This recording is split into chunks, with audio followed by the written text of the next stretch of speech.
আবু সাইদ মুক্ত, দালালিদের রাজপথ। আমরা এই মুহূর্তে আছি জাতীয় অর্থোপেডিক হাসপাতাল এবং পুনর্বাসন প্রতিষ্ঠানে 10টা পর্যন্ত যে আলটিমেটামটি ছিল যে 4 জন উপদেষ্টা না আসলে তারা আসলে রাজপথ ছাড়বে না এবং রোগীরা এখানে অবস্থান করবে। 10টা বেজে গেছে, এখন তাদের তরফ থেকে আসলে যে সম্মিলিত সিদ্ধান্তটি নেওয়া হয়েছে সেটি হচ্ছে যে 4 জন উপদেষ্টা যেহেতু আসে নাই তারা সারা রাত রাজপথে অবস্থান করবে এবং রোগী যারা আছে প্রয়োজনে তাদের খাবার এবং বেড রাস্তায় নামিয়ে আনা হবে। তবুও উপদেষ্টা না আসা পর্যন্ত তারা কোনো মতেই আসলে হাসপাতালের বিছানায় ফিরে যাবে না। এই ছিল সর্বশেষ। স্বাস্থ্য উপদেষ্টা তো আসছিলেন, স্বাস্থ্য উপদেষ্টা আইসা, উনি তো শুধু আইসা আমাদের দেখা চলে যাওয়ার জিনিসটা 3 মাসের মধ্যে আমাদের 22,000-এর উপরে আহত। হ্যাঁ, 3 তলায় আসেও নাই। আর সবচেয়ে বড় কথা হলো যে আমাদের সুচিকিৎসার অভাব, চিকিৎসা হচ্ছে সুচিকিৎসার অভাব, থেরাপিস্টের অভাব। ডাক্তাররা যারা ছিল আছে তারা বেশিরভাগই আমরা যতটুকু শুনতে পাইছি যে তারা আওয়ামী লীগের দোসরদের অন্তর্ভুক্ত। এরা কখনোই আমাদের চাইলেও এদের অন্তর থেকে আমাদের সেবা আসবে না। আমরা এই পর্যন্ত দেখছি যে সরকার আমাদের অনেক কিছুই করবে শুনছি, অনেক কিছুই করার প্রত্যাশা শুনছি।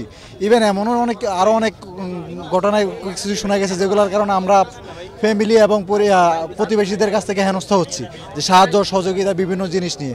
তো এইসব জিনিস আমরা এখন মানে এগুলো শুনতে শুনতে এমন হয়ে গেছে যে আমরা নিজেদের ব্যবস্থা নিজেরা করার চেষ্টা শুরু করছি। তো হ্যাঁ, দাবিগুলো আপু আমরা এখন দাবিগুলো বলতে পারছি না, কারণ আমাদের কিছুক্ষণ পরে যে এখন তো হাসনাত আবদুল্লাহ আসছে, তারপরে আপনার স্নিগ্ধ আসছে।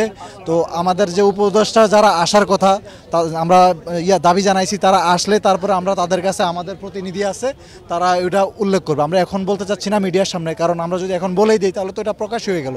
আমরা সরাসরি তাদের কাছে ওগুলো উত্থাপন করব এবং তারা আমাদেরকে কি উত্তর দেয় সরাসরি আমরা আপনাদের সামনে আপনাদের মাধ্যমে দেশবাসীর প্রকাশ করতে চাচ্ছি আর কি।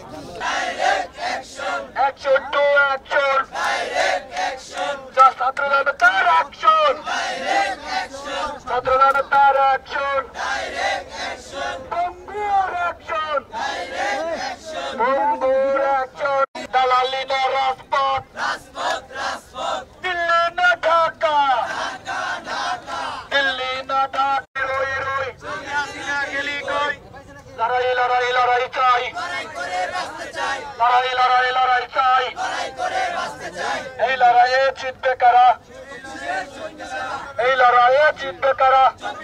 রক্তের বন্যায় দিয়েছি তো রক্ত, রক্তের বন্যায় action to action, action to action.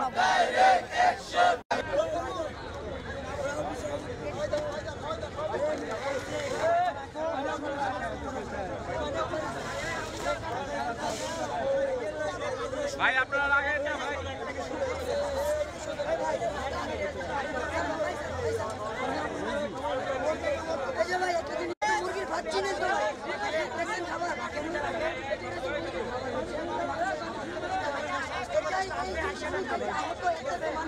যারা এই মেডিকেলে ভর্তি আছে